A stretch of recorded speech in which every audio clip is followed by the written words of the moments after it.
Bonjour à tous, j'espère que vous allez bien. Aujourd'hui, je vous retrouve pour rattraper un coloriage que j'ai raté. Je vous avais présenté dans mes livres de coloriage hardback, donc ceux qui concernaient Maria Troll et Anna Carlzon. Je vous avais présenté une double page que je n'aimais pas du tout. Et du coup, aujourd'hui, je vais partir sur cette base-là pour recréer quelque chose de nouveau.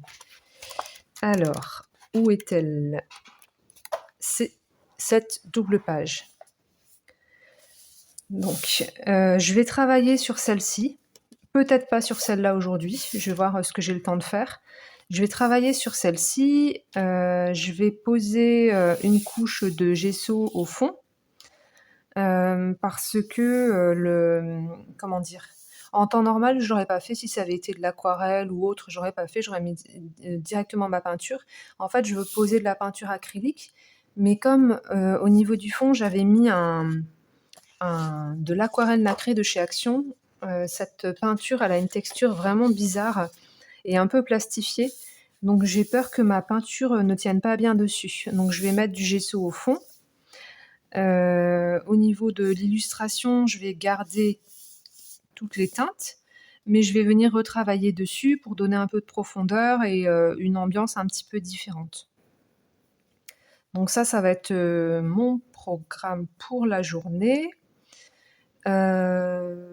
Juste un petit mot aussi pour vous dire que je trouve que c'est intéressant en fait de faire ce type de création-là, parce que ça nous permet de faire du neuf avec du vieux.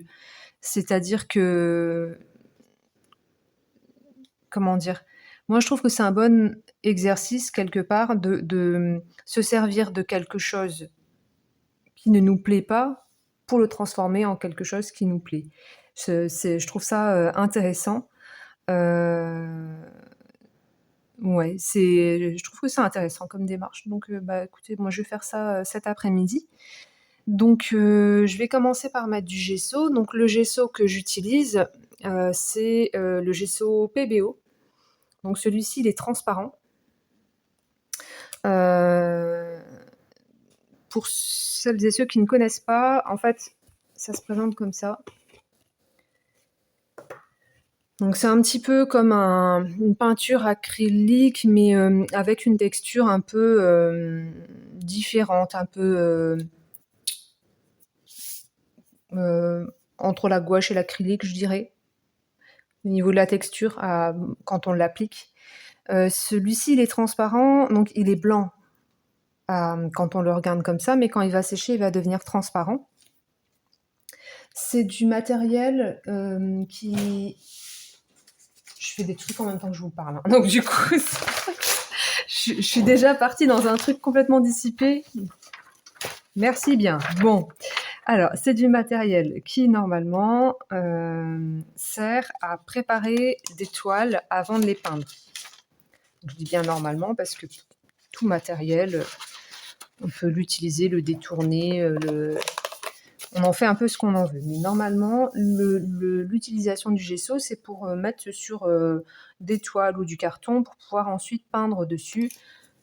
En règle générale, à la peinture acrylique, à l'huile, je ne sais pas. J'ai jamais peint à l'huile, donc je ne sais pas du tout. Et la gouache, je ne sais pas non plus. En tout cas, l'acrylique, on se sert du gesso. Ça fait ça fait une certaine texture qui fait que la peinture va bien accrocher dessus. Donc normalement ça sert à ça. Moi je m'en sers aussi pour créer des effets de matière. Parce que si vous le posez, si vous mettez une bonne couche, que vous grattez, que vous faites des motifs, enfin vous voyez, vous pouvez avoir des effets de matière avec la peinture qui peuvent être assez intéressants. Dans les coloriages, je m'en sers pas. Comme je vous l'ai mentionné dans ma vidéo concernant les livres de Johanna Basford, là ça va aller parce que ça va être pour mettre de l'acrylique. Donc ça va, mais disons que avec l'acrylique, ça fonctionne bien, donc il y a pas de souci. Mais par contre, je trouve que colorier au crayon de couleur, sur du gesso, c'est vraiment pas agréable. Ça fait des, ça fait, en tout cas moi, ça me fait des sensations bizarres et puis, ça use les crayons de couleur, donc c'est pas top. Je vais essayer de pas en mettre partout, hein, bien sûr, parce que hop, donc vous voyez, voilà, ça fait directement, ça fait une petite pellicule blanche, mais après quand ça va sécher, on verra plus rien du tout. Toc. Faut que je pense par contre à conserver la date originale, comme ça, quand le truc sera fini, je remettrai les 2 dates.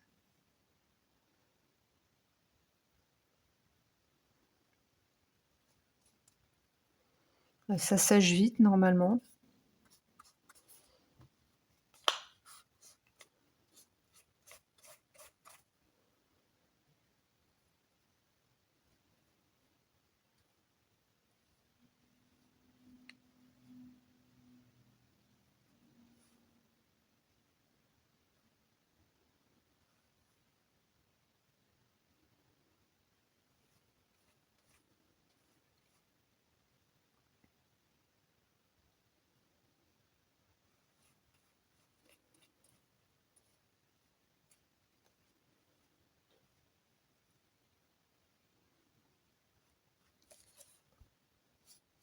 Et puis avec la chaleur qu'il fait, ça va sécher en 2 temps, 3 mouvements. Encore, nous ici, on a de la chance, on n'est pas, il fait chaud aujourd'hui, mais on n'a pas trop, pour l'instant, souffert de la canicule. Là, normalement, cette nuit, ça devrait pas baisser les températures, mais les jours d'avant, on a eu de la chance, ça a baissé la nuit. Donc on a été assez épargnés par la chaleur. Et là, aujourd'hui, on sent que ça tape, quoi. Dehors, c'est un four.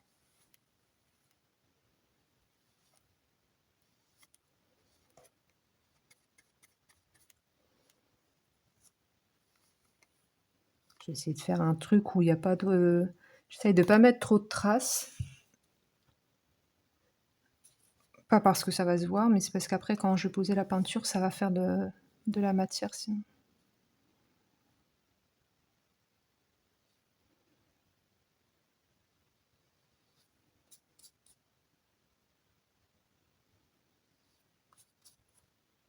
Je pense que je vais partir dans les tons... pour le fond, je pense que je vais partir dans des tons vert de vessie, vert sapin. Je vais voir quelque chose de vert assez foncé.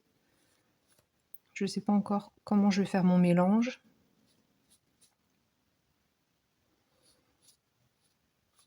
Et je ferai certainement un motif dedans. Peut-être un motif de feuilles ou quelque chose comme ça.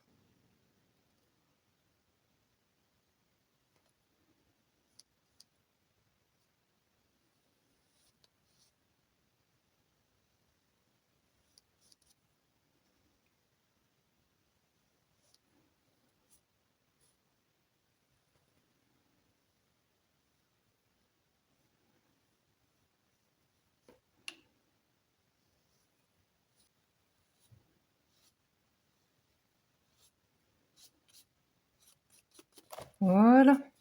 Alors, pour ceux qui connaissent pas aussi, le diluant du gesso, c'est l'eau. Donc comme là, le pinceau, j'ai terminé de travailler avec, je mets dans l'eau.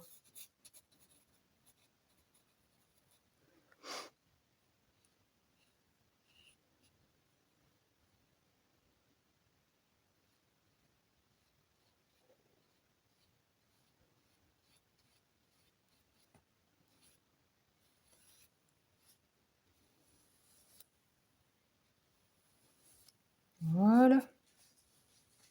Toc. Ça, c'est fait.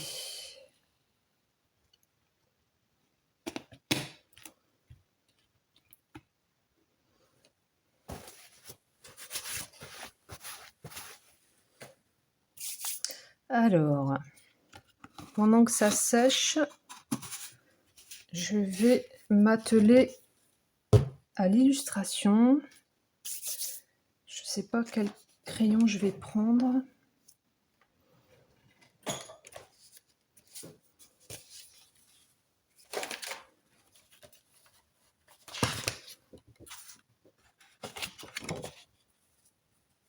J'ai pas trop envie de ceux-là.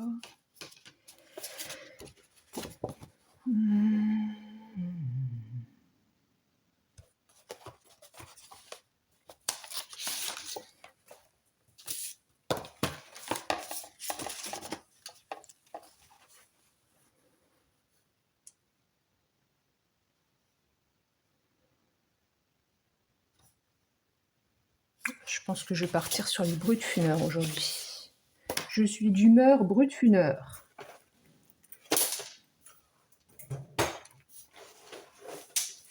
Hop. Alors, on va commencer par.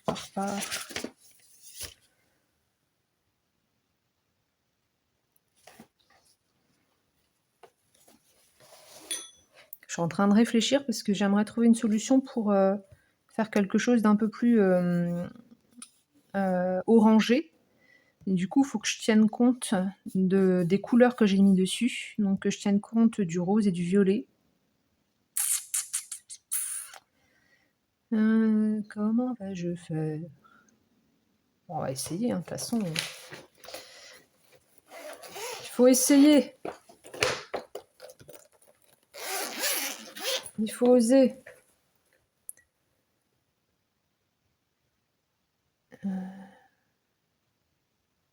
On va essayer avec le 91.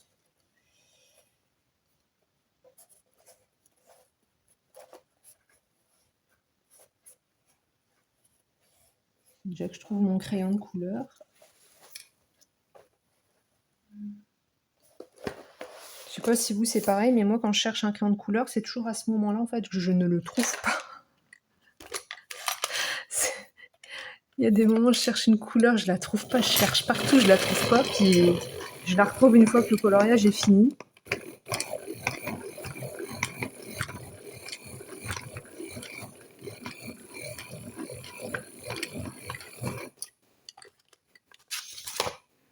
Alors, qu'est-ce que ça donne si je mets comme ça?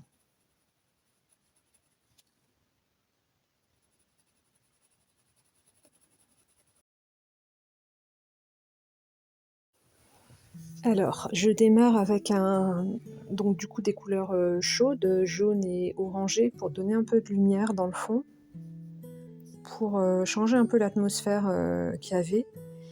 Et je continue avec un rouge rosé assez foncé, pour pas être trop loin de la teinte violet. Enfin, oui, c'était violet rose avant. Du coup, ça va commencer à modifier un peu l'ambiance de l'illustration.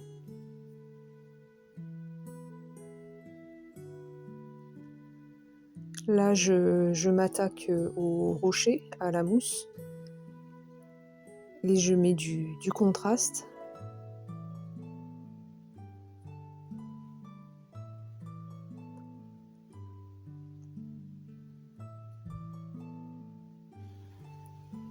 C'est à ce moment-là, en fait, en le faisant, que je me suis rendu compte que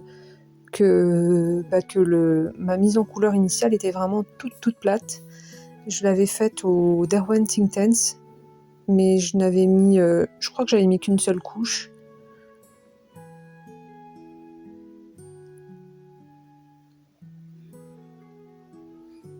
Donc là, je suis contente parce que je commence à voir le relief au niveau de l'illustration. Donc je vois que ça va aller dans le bon sens et que ça va être quelque chose de plus sympa que ce que j'avais fait avant.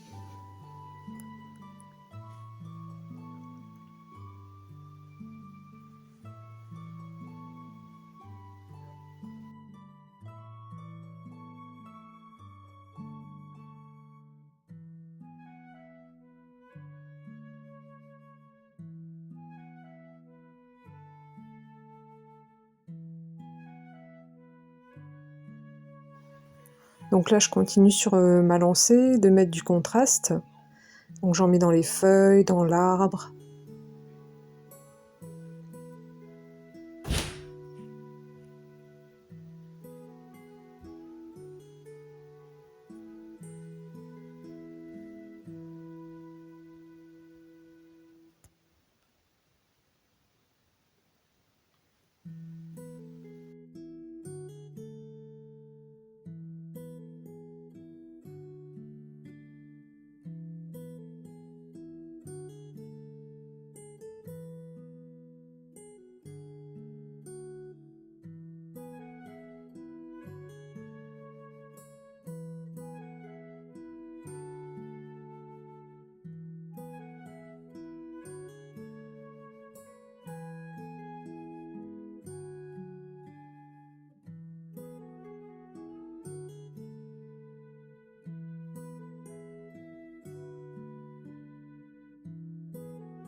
Donc là, j'ai terminé avec le crayon de couleur, je sors l'acrylique et je pars sur un mélange noir et vert.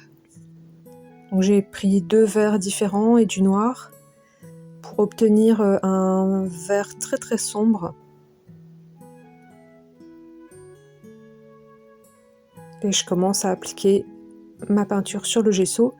Et en l'appliquant, j'étais contente parce que effectivement, le gesso fait que la peinture acrylique accroche très très bien. Donc, je suis contente en fait.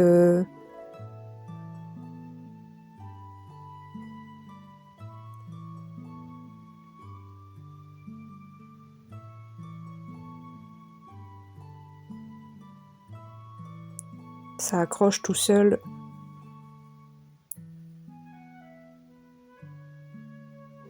C'est agréable et j'ai fait au niveau du mélange de peinture, en fait, j'ai utilisé 2 normales, donc 2 brillantes et une mate. Dans le lot, il y a la peinture verte, je sais plus quel vert, vert de vessie ou je ne sais quoi là, c'est un vert mat de chez PBO. Ce qui fait que la peinture, elle est pas trop brillante en fait.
Alors, pour le fond, je vais tirer des traits et faire des petites feuilles dessus. Vous allez voir, donc du coup, j'utilise mon Posca doré, donc PC1M, PC1M? PC3M, pardon. C'est le Posca fin avec une pointe en plastique. Et je fais des petits motifs végétaux, je sais pas, des motifs végétaux. Voilà, pour agrémenter un petit peu la page. Et pour ne pas avoir un effet trop sombre, trop, plaqué en fait sur le fond. Donc voilà.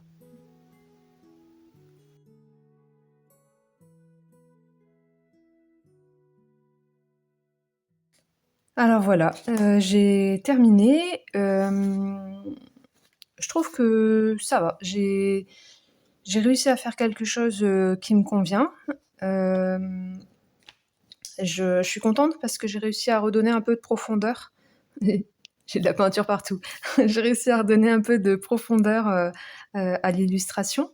Donc bah, je suis satisfaite en fait de ce que j'ai fait. En tout cas, c'est toujours, mieux que ce qu'il y avait avant, parce que ce qu'il y avait avant, ça me plaisait pas du tout. Là, je suis contente, j'ai très envie de continuer sur la page d'à côté, mais compte tenu de l'heure, à mon avis, ce sera pas aujourd'hui, ce qui commence à être un petit peu tard.